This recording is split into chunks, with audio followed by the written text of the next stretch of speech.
More than 100 million people across 27 states are under a heat alert. The dangerously high temperatures spreading from coast to coast. In Iowa, the governor issuing a disaster declaration amid flooding. Here's ABC's Ejiochi with the latest.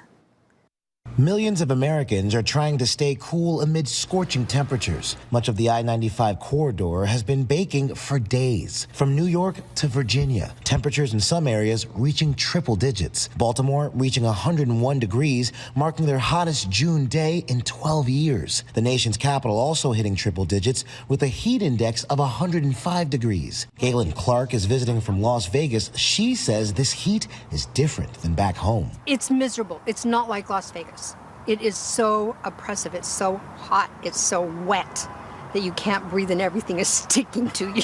As millions head to the beach to stay cool, the National Weather Service has issued warnings of moderate to high risk for dangerous rip currents along the Atlantic and Gulf coasts. Storms forecast to move through the Northeast can help cool things off, but those storms could be severe. A tornado watch issued for parts of New York through to Maine. This church in Argyle, Wisconsin was destroyed when a storm moved through. The National Weather Service has not yet determined if it was a tornado. Meanwhile, 21 counties in Iowa are underwater. Drone video capturing the aftermath of the torrential downpours in Sioux County in northwest Iowa. Homes underwater as rescue crews scramble to reach stranded residents. It's not over yet. As the floodwater begins to recede in the far northern communities, we're already seeing them crest. They're starting to come down, but that water will head downstream.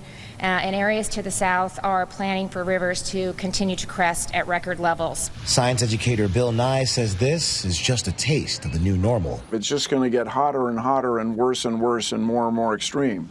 So this is a taste of the normal of the future, unless we, humankind, get to work and address it. Ejiochi, ABC News, Washington.